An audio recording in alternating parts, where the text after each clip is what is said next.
Magsimula tayo sa ating part ng ating kwento kung saan may babae na nagsasalita sa ating bida na kung demonic aura lang naman daw ang kanyang kailangan, bakit hindi na lang daw niya siya palayain. Marami daw siyang alam na lugar kung saan kanyang pagkukunan ng mga demonic aura. Ang babae pala na ito ay ang totoong anyo ng demonyong may maraming ulo na kanilang nakalaban. Hindi naman agad naniwala ang ating bida sa mga sinasabi sa kanya ng demonyong babae, at mas lalo pa itong nagalit dahil sinusubukan daw ba niya siya na lukuhin. Dahil sa kanyang pagkakaalam walang mga lihim na lugar na pagkukunan ng mga maraming demonic aura dito sa Earth. Ang demonyong babae naman ay takot na takot sa ating bida, huwag daw niya siyang patayin, dahil nagsasabi daw siya ng totoo. Saad pa ng ating bida sa demonyo na babae na bakit hindi na lang natin gawing tao itong aktwal na espiritual na enerhiya sa iyong harapan. Napaiyak na lang ang demonyo dahil huwag daw niya gawin ang bagay na iyan. Pero makikita naman sa kanyang mukha na masyado siyang nasarapan sa ginawa sa kanya ng ating bida. Sambit pa niya sa ating bida na nais daw niyang gumawa ng isang kontrata ng mga Panginoon at tagapaglingkod sa ating bida bilang tanda ng kanyang katapatan. Kung ito daw ay mabibigo siya daw ay magpapakamatay ayon sa kanyang kahilingan. At ang ating bida naman ay seryoso lang na nakatingin sa kanya habang nagmamakaawa. At sa isip-isip naman ng ating bida kung gagawin daw niya itong tagasunod, marami daw siyang pwedeng gawin nito. Tulad na lang na kanya itong gagawing sasakyan kapag siya ay naglalakbay kapag may pupuntahan siyang lugar. Tamang-tama daw dahil kailangan naman din daw niya ng isang lumilipad na nilalang, at hinanda na nga ng ating bida upang kanyang lagyan ng sumpa si Jiu Ying. Ito daw ay isang sumpa na magtatagal ng walang hanggan, at makikita na nga na nilagyan ng sumpa ang katawan ni Jiu Ying. Saad pa ng ating bida kay Jiu Ying na ikaw ay papatayin at parurusahan kung hindi mo mahanap ang nakatagong lokasyon na kanyang pinapagawa sa kanya, at matapos malagyan ng sumpa ng ating bida si Jiu Ying, hingal na hingal naman ito habang napanganga, at napasabi na lang siya sa kanyang sarili kung alam lang daw niya sana na ganoon ang ating bida sana hindi siya dapat ay provoke. Samantala si Merong Yu naman na nakatingin sa kanila ay nasabi na lang niya sa kanyang sarili na sa isang kumpas lang daw ng kamay ng lalaking may makalumang kasuotan na parang emperador at nag-summon ng isang 4th grade legendary sword ay kanyang tinalo ang isang heavenly demon king na si Jiu Ying. Lahat daw ng uri ng mga palatandaan ay nagpapahiwatig na ito ay isang pinakamataas na kapangyarihan na lumalampas sa mga edad, at sa ilang sandali matapos ang kanyang pag-iisip tungkol sa ating bida, agad naman na lumapit si Merong Yu sa ating bida at kanyang pinapakilala ang kanyang sarili. Siya daw ay si Merong Yu na nanggaling sa Kanglan Academy, at matapos niyang magpakilala agad niyang tinanong ang pangalan ng ating bida kung ano daw ang kanyang pangalan. Sambit pa ng ating bida kay Merong Yu habang inis na may lakas pa daw ito na lumapit sa kanya at magtanong, kahit hindi siya nakasuot ng desenteng damit, tingnan daw niya ang kanyang kasuotan halos makikita na ang bandang ilalim isa daw itong kalapastanganan. Si Merong Yu naman na nakarinig sa mga sinabi ng ating bida ay biglang-bigla dahil ano daw ba itong pinagsasabi ng tao na ito, dahil ang kanya naman daw suot ngayon ay normal lang na damit na kanilang uniform, at makikita na nga na nagpalabas ng spiritual energy ang ating bida upang kanyang ayusin ang nasira na damit ni Merong Yu. Si Merong Yu naman ay biglang-bigla dahil kaya din daw niya pala ayusin ang mga ganitong bagay,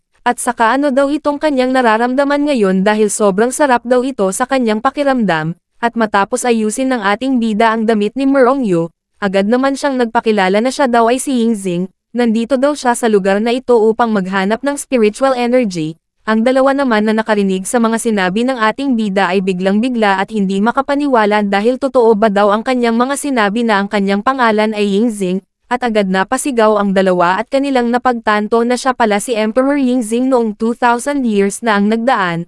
Pero ang kanilang pinagtataka dahil bakit mas bata pa sa kanila tingnan si Emperor Yingxing, ang emperador daw na ito ay masyadong madaya dahil hindi tumatanda. Agad naman nagsalita si Merong Yu sa ating bida na kung gusto ba daw niyang bumisita sa kanilang academy ay welcome daw siya doon kapag siya ay interesado na pumunta. Pero sa isip-isip ni Merong Yu na kahit na ano pa man ang kanyang kalagayan ang mahalaga daw sa ngayon ay magkaroon siya ng magandang koneksyon sa ating bida. Napaisip naman ang ating bida sa mga sinabi sa kanya ni Merong Yu dahil kapag tatanggapin daw niya ang inaalok sa kanya, ito daw ay makakatulong upang kanyang mapag-aralan ang mga ginagawa ng mga tao sa modernong mundo na ito. Nagsaad naman ang ating bida na papayag daw siya sa kanyang inaalok sa kanya upang kanya din daw mapag-aralan ang modernong mundo. Si Merong Yu naman na nakarinig sa mga sinabi ng ating bida ay tuwang-tuwa dahil sa wakas daw kanyang tinanggap ang kanyang offer. At matapos nito dako naman tayo sa Kanglan Academy. kung saan nakarating na ang ating bida, at makikita ito na sila ay ginagabayan ni Merong Yu habang ang mga mag-aaral naman ay pinagtitinginan sila. Sambit pa ng mag-aaral na ang babae daw ba na iyon ay si Merong Yu, pero sino daw ba ang dalawang tao na kanyang kasama? Ang kanila daw kasuotan ay makaluma, na sinusuot lang ng pamilya na nagtatago, at ang isang babae daw na iyon na kasama ni Merong Yu ay parang demonyo, at agad na nga pinakilala sa lahat ni Merong Yu ang ating bida. Sambit pa ni Merong Yu na siya daw ay si Yingxing, siya daw ang tumalo sa ancient demon na si Jiu Ying. Ang tao daw na ito ay kanilang importanteng bisita sa kanilang paaralan. Biglang-bigla naman ang mga mag-aaral dahil siya daw ba si Yingxing ang pinakaunang emperor. Ang iba naman ay napasabi na sila daw ay na-surprise sa kanilang mga nalaman dahil kanyang tinalo ang ancient demon na si Jiu Ying. Isa daw siyang totoong legend. Ang babae naman ay napasabi na si Yingxing daw ay masyadong gwapo kahit nakasuot siya ng makalumang kasuotan. Nagulat naman si Lin Chenzo habang nakatingin sa unahan dahil nandito daw sa kanilang academy ang misteryosong nilalang na tumalo sa giant beast na kanilang nakalaban. Dahil sa mga nalaman ng mga mag-aaral sa academy tungkol sa pagkatao ng ating bida, agad nila itong pinagkakaguluhan at manghang-mangha habang kanilang tinitingnan ang ating bida. Si Lin Chenzo naman ay hindi na nakatiis at kanyang tinuro ang ating bida dahil siya daw yung tao na tumalo sa giant beast na sinasabi ang sarili na siya si Yingxing. Si Merong Yu naman at si Jiu Ying ay gulat na gulat dahil sa mga sinabi ni Lin Chenzo sa ating bida. Dahil sa mga narinig ng mga mag-aaral na tinalo ng ating bida ang giant beast ay mas lalo pa itong namangha sa ating bida. Sambit pa ng iba na sana daw tanggapin ng ating bida ang kanilang paggalang sa kanya at ang mga babae naman ay mas lalong na-inlove sa ating bida. Nagsalita naman ang ating bida sa mga mag-aaral sa academy na tumayo daw silang lahat dahil wala daw pagluhod sa pagitan ng emperador at ng kanyang pinamumunuan noong kanyang kapanahunan sa Qin. Ngayon daw ay ang modern era na may mas kaunting pangangailangan para sa ganitong uri ng formalidad. Nagsaad naman si Merong Yu kay Lin Chenzo na tungkol daw sa kanyang mga gawain maari na lang daw niya iyon na iulat sa ibang araw. Sa ngayon daw ay magbigay daw muna siya ng galang kay Mr. Ying dahil siya ay ang kanilang malaking kakampi sa academy. Si Lin Chenzo naman habang biglang-bigla at nahihiya sa kanyang ginawang asal kanina ay sumang-ayon na lang sa mga sinabi ni Merong Yu, at napaisip naman si Lin Chenzo habang nakatingin sa ating bida na kung papaano daw niya kakausapin itong malakas na tao na ito, at lumipas na nga ang mga oras kung saan nasa labas sila ng malaking gusali. Nagsaad si Lin Chenzo sa kanila na ang villa na ito ay may timog-hilagang pasukan sa bakuran ng bansa na may kabuuang lawak na 1,000 square meters na pinalamutian ng marangyang at angkop para sa pamumuhay. Simula daw ngayon ang villa na ito ay pagmamay-ari na ng ating bida, at sa loob naman ng villa ay pinakita ni Lin Chenzo ang living room nito. Sambit pa niya sa ating bida kung kanya bang nagustuhan dito sa loob, at napaisip naman ang ating bida habang nakatingin sa aircon,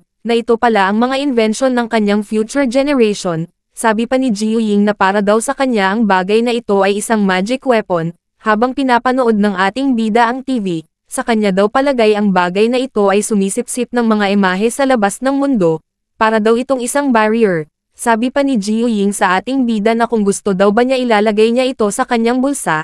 Si Lin Chenzo na nakikinig sa ating bida ay nasabi na lang niya sa kanyang sarili na wala siyang alam sa mga makabagong electrical appliances kaya hindi masama na siya ay isang matandang lalaki na naglakbay mula pa noong unang panahon, pero isa lang daw ang kanyang nasisiguro alam daw niya lahat patungkol sa mga cultivation, at nagtanong na nga si Lin Chenzo sa ating bida, saad pa niya ang kanya daw antas ng kanyang kakayahan ay bumaba sa pinakamababang punto, natigil daw siya sa antas ng B-class martial artist. Alam daw ba ng ating bida kung paano tumaas ang kanyang kakayahan?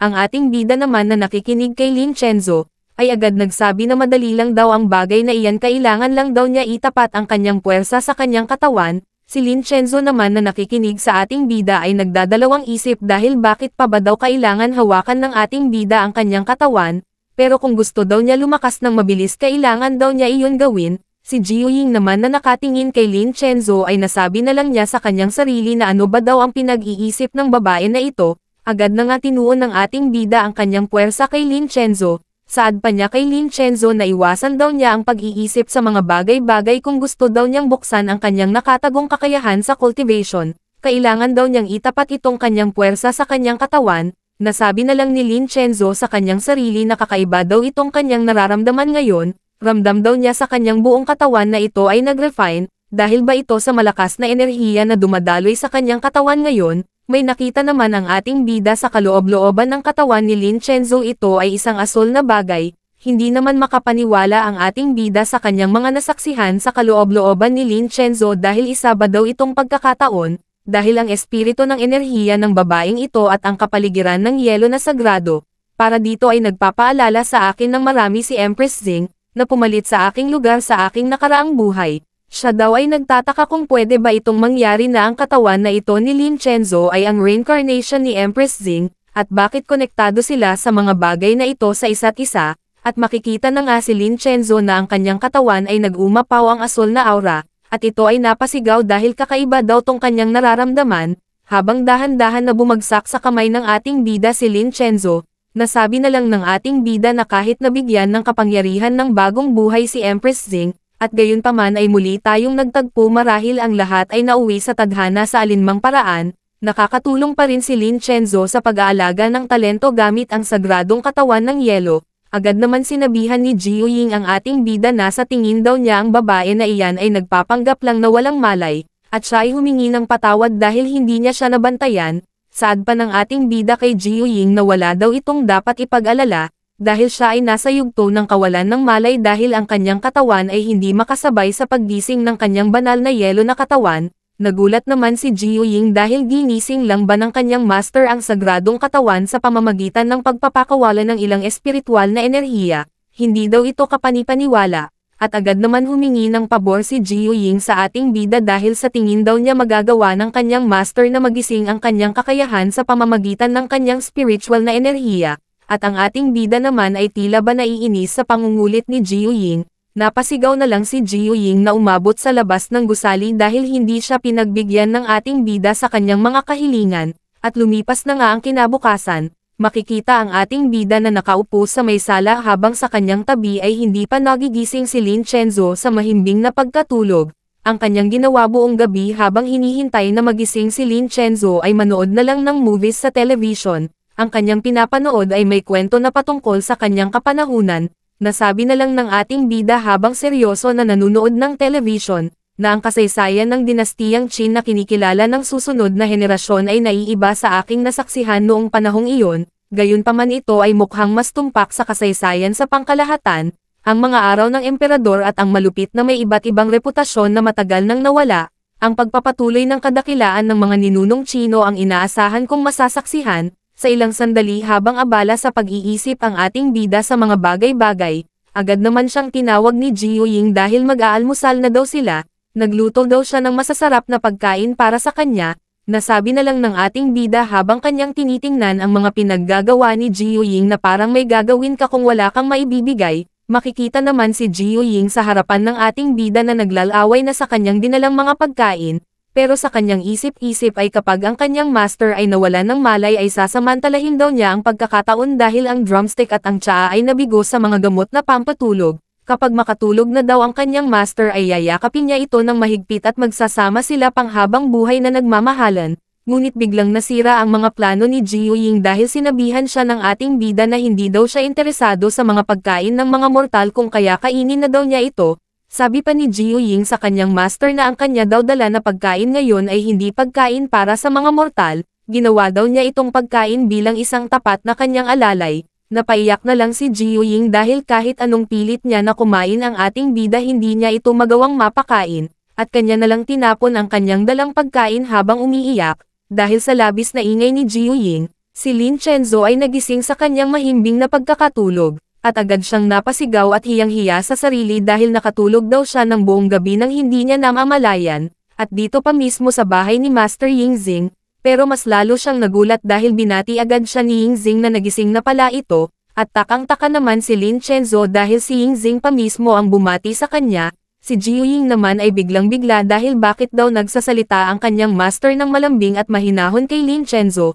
Agad naman nagpasalamat si Lin Chenzo sa ating bida dahil daw sa kanyang tulong, nararamdaman daw niya ngayon na ang kanyang lakas ay nadagdagan, siya daw ay nag-advance galing sa B-class papunta sa A-class, nagsaad naman si Yingxing kay Lin Chenzo, na ang kanya daw talento ay nagising, ito ay ang banal na katawan na mayroong ice body, kung kaya natural lang daw na ang kanyang lakas ay madagdagan, pero kailangan pa daw niyang magpaangat ng kanyang kakayahan mag-focus daw ito sa pag-refine ng kanyang chi sa katawan. at mag-cultivate sa immortality. Kung gusto mong mapalabas ang totoong kakayahan ng banal na ice body sa iyong katawan, nagtaka naman si Lin Chenzo sa mga payo sa kanya ni Yingxing tungkol sa pag-cultivate sa immortality, dahil matagal na daw nakalimutan ang pag-cultivate sa immortalidad. Sinabihan naman ni Yingxing si Lin Chenzo na kinakailangan daw niyang mag-cultivate ng ilang araw at kanya itong titingnan kung ano ang resulta sa kanyang pag-cultivate kung papasa ba ito sa pag-cultivate ng immortalidad.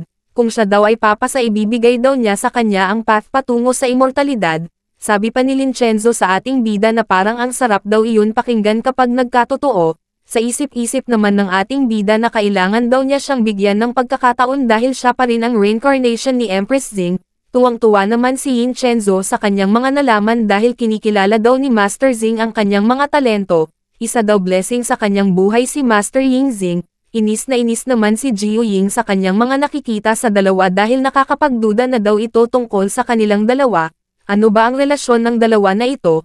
At agad itong nagparinig sa ating bida na hindi ba kailangan ng master na mag-cultivate. Sa natatandaan daw niya may isang nakatagong lugar sa malapit na puno ng espiritual na enerhiya at napalingon naman ang ating bida sa mga sinabi ni Jiu Ying. Dahil sa mga narinig ng ating bida kay Jiu Ying agad niya itong sinabihan na kailangan daw niya pangunahan ang kanilang pagpunta kung saan ang lugar na maraming spiritual na enerhiya. Si Jiu Ying naman ay tuwang-tuwa dahil napansin daw siya agad ng kanyang master. At sa labas ng academy agad na pinagtitinginan ng mga mag-aaral ang ating bida dahil lumabas na daw si Master Yingxing. Ang iba naman na ngayon lang nakakita sa ating bida ay agad nagtanong na siya pala si Master Yingxing. Agad na nagsilapitan ang mga maraming mag-aaral dahil gusto nilang kunin sila ng ating bida na kanyang disciple. Ang ibang babae naman ay nagsabi sa ating bida na turuan daw niya sila kung papaano mag-cultivate. Ang iba naman ay humihingi ng autograph. Manghang-mangha naman si Lin Chenzo dahil ang dami daw kaagad ng mga tagahanga ni Master Xing sa kanilang academy. Samantalang si Jiu Ying naman ay inis na inis sa mga mag-aaral dahil sobrang dikit daw ng kanilang tingin sa kanyang master. Pag hindi na daw siya makatiis kanya na daw itong papasabugan. Nagsaad naman si Yingxing sa lahat ng mga mag-aaral na nagtatanong sa kanya, na kinakailangan daw ng spiritual na enerhiya kung nais ninyong mag-cultivate sa immortalidad. Nagtaka naman ang ibang mga mag-aaral kung ano daw ang spiritual energy. Ayon pa sa ating bida na ang spiritual energy ay ang espiritual na enerhiya ay tulad ng isang kapangyarihan na magagamit ng mga taong nagsasanay sa paglilinang, at isang paraan ng pagsasanay sa iyong katawan at isipan upang maging mas malakas at mabuhay ng mas matagal. Sa pangkalahatan, ang malakas na katawan o ang mga taong makapangyarihan sa pag-iisip ay hindi masyadong masama. Tuwang-tuwa naman ang mga babae na mag-aaral sa mga paliwanag ng ating bida patungkol sa spiritual energy. Saad pa ng ibang babae na mayroon daw silang malakas na spiritual energy. Pwede daw ba niya sila turuan? Samantala mayroon naman isang tao na nagsasalita dahil isa daw itong kalukuhan. Dahil ang mga araw daw ng mga immortal cultivation ay wala na. Ikaw ay walang iba kundi isang sinungaling na manloloko. Dagdag pa ng mayabang na mag-aaral na ang pinakamagaling lang daw sa mundo ay ang martial artist. Ang iba ay wala ng mga halaga. Sinabihan naman ng ibang mag-aaral ang mga mayayabang na sila daw ay isang academy instructor. Sabi pa ni Jiu Ying sa ating bida na gagawin daw niyang lechon ang mga matandang bastard na ito. Napasabi na lang ang ating bida sa kanyang sarili na kaya laging may mga napakatigas ng ulo na hindi nila alam kung ano ang kanilang pinag-uusapan. Dahil kinu-question ng tao na ito ang landas upang linangin ang immortalidad, bakit hindi na lang kaya lumapit ang tao na ito sa akin at makikipaglaban? At hindi na nga makatiis ang ating bida sa mga mayayabang sa kanyang harapan at kanya itong sinabihan na dahil minaliit daw nila ang landas patungo sa immortalidad, paano kung labanan na lang daw nila siya? Sa ganoon na paraan masasaksihan ang inyong lakas bilang mga martial artist. Habang si Jiu Ying naman ay biglang-bigla sa mga sinabi sa kanila ng kanyang master, dahil seryoso daw ito sa kanyang mga sinabi.